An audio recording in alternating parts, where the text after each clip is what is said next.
What's up guys, Pixar Donks here bringing you another POE2 build video. Today we'll be focusing on the Ranger class, specifically the Deadeye Ranger. This lightning damage powered build will absolutely wipe your screen of mobs with crazy explosive power, one-shot bosses in mere seconds, and is overall a blast to play. This build will be focused on the early endgame and should be relatively achievable for the average player. A mobalytics link will also be included in the description below. Let's dive into it. Let's start with our skill gems. There are not very many buttons to press within this build, making the playstyle relatively simple. Our first and most used skill gem is called Lightning Arrow. This skill fires a charged arrow at the target, converting 40% of physical damage to lightning damage. Upon hitting an enemy, this arrow will fire chaining lightning beams at other nearby enemies, targeting up to 2 additional enemies per shot. This is the main skill we use when fighting mobs. Our second skill gem is called Lightning Rod. This skill fires an arrow upwards that drops onto the ground, creating a burst of lightning damage on impact and converting 100% of physical damage to lightning damage. This arrow remains in the ground, and any additional lightning chaining skills will detonate the arrow again, releasing additional lightning bursts. This is the main skill we use to chunk bosses or rares. Our next skill gem is called Magnetic Salvo. This skill fires a series of energy missiles, targeting any lingering arrows or bolts from our other attacks and converting 80% of physical damage to lightning damage. Upon striking another skill, in our case, Lightning Rod, the energy missiles explode to do massive damage, consuming the lightning rod in the process. This is the main skill that we use to finish off bosses or rares. Our final skill gem is called Conductivity. This skill curses all targets in a small area, lowering their lightning resistance by 32%. This is the main skill we use to prep bosses before finishing them off with Magnetic Salvo and Lightning Rod. Let's move on to our spirit gems. There are plenty of options for the build, but I decided to go with 3 offensive and 2 defensive auras. Our first spirit gem is called Herald of Thunder. This aura makes it so any shocked enemy we kill empowers our next few attacks to release damaging AoE lightning bolts.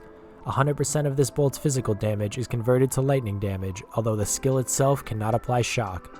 This aura is triggered by Lightning Arrow quite often and significantly improves our mob clearing capabilities.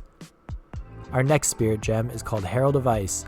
Herald of Ice is very straightforward, as it simply allows enemies we shatter to explode. This helps us in clearing mobs effectively, as we have some cold damage in the build, which helps aid us in constantly freezing and subsequently shattering enemies. Our next spirit gem is called Cast on Shock. This aura gains energy every time we shock an enemy, triggering socketed skills upon reaching maximum energy. This allows us to add more skill gems to our rotation without the need to worry about pressing additional buttons. We will go over our socketed skills in the support gem section. Our next spirit gem is called Grim Feast. Grim Feast causes defeated enemies to have a 50% chance to drop a Grim Remnant, which we can then pick up to gain a small increase to our energy shield. This skill can also overflow your energy shield, greatly increasing our survivability. Our final spirit gem is called Wind Dancer. This aura grants us a stage every couple of seconds with a maximum of 3 stages. Each stage provides a small bump to our evasion stat until we are hit by an enemy, at which point all enemies are knocked back and take a small amount of damage. We will be stacking evasion in this build, and Wind Dancer increases our evasion rating even further. Let's move on to our support gems. For Lightning Arrow, we first slotted Martial Tempo for 25% increased attack speed, as well as Primal Armament for 25% increased elemental damage. We then slotted Ambush for a massive 100% increase to our crit chance against full health enemies, as well as Long Shot for increased damage against enemies at range. A key to Lightning Rod is Scatter Shot, allowing us to fire 2 additional lightning rods per shot. We also have Concentrated Effect for 40% increased area damage, Conduction for increased shock chance, as well as Lightning Penetration to shred enemies' lightning resist. The key to Magnetic Salvo's burst DPS is critical hits, so we slot in Inevitable Critical for increased crit chance, as well as Super Critical, increasing our crit damage bonus. We also slot in Elemental Focus for 25% more elemental damage, as well as Heft, increasing the skill's maximum physical damage. For Conductivity, we have Heightened Curse, increasing our shred of enemies' lightning resist, as well as Focus Curse, lessening the time it takes for Conductivity to activate. While Herald of Thunder cannot inflict shock, it can inflict freeze, and vice versa. Because of this, we slot in Cold Infusion for increased cold damage, Glaciation for increased freeze buildup, and Ice Bite, giving us 35% additional cold damage when Herald of Thunder freezes an enemy. Similarly, for Herald of Ice, we slot in Lightning Infusion for increased lightning damage, Magnified Effect for even larger screen-wide pops, and Innervate, giving us 35% additional lightning damage when Herald of Ice kills a shocked enemy. Cast on Shock is a bit different, as we slot in 2 skill gems into this spirit gem. Our first socketed skill is Ball Lightning, hugely important for increasing our single target DPS. This skill can trigger our lightning rods, creating massive bursts of damage whenever the target is shocked. Our second socketed skill is Eye of Winter. This skill inflicts critical weakness on hit, stacking up to 20 times, further increasing our crazy burst DPS with Magnetic Salvo. Supporting Cast on Shock, we have Impetus, triggering the socketed skills 40% more often, as well as Deceleration, allowing Ball Lightning and Eye of Winter to linger around the target even longer. For Grim Feast, we have nothing, but I'm open to suggestions. For Wind Dancer, we have Cannibalism, granting us 4% life on kill whenever Wind Dancer is active.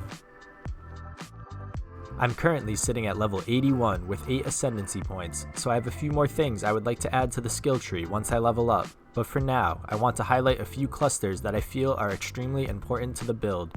Starting with our Ascendancy, I first decided to go for Gathering Winds, granting us the Tailwind ability.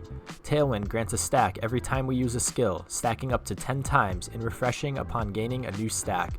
Each stack grants 1% increased movement speed, 3% increased skill speed, and 15% increased evasion rating, although you lose all stacks upon taking damage. We also take Wind Ward for 3% less damage per Tailwind stack, granting us a whopping 30% damage reduction at max stacks. Tailwind and Wind Ward combine nicely to improve both our survivability as well as our DPS. We also take the Point Blank Projectile Proximity Specialization for increased damage at close range should an enemy get too close. Finally, we take Endless Munitions, allowing our skills to fire an additional projectile, improving not only our clear, but also our DPS. Moving into the actual tree, we first take Honed Instincts for increased projectile and attack speed, as well as Vile Wounds, increasing our damage against shocked or frozen enemies. We then move down to Master Fletching, increasing the bonuses from our quiver. This passive scales like crazy and is a must-have within the build. We also take Escape Velocity for increased evasion rating, as well as Catalysis, further increasing our elemental damage from attacks. Moving over, we have Sniper, increasing our crit chance against ranged enemies, as well as Feathered Fletching, allowing increases to our projectile speed to also increase our damage. Moving up, we take this entire crit node, with Heartbreaking increasing our crit damage bonus, while Struck Through and Heart Stopping increase our crit hit chance. Heralds are important within this build, so we take Coming Calamity for increased cold damage while affected by Herald of Ice, as well as increased lightning damage while affected by Herald of Thunder. I have been experimenting with acrobatics since our evasion rating is so high. I like it so far, although I would caution against using it until your evasion rating with it equipped is at least 50 to 60%. Moving on, we have Enhanced Reflexes, bolstering our evasion rating as well as our dexterity, while Bestial Skin increases the evasion on our body armor by 100%.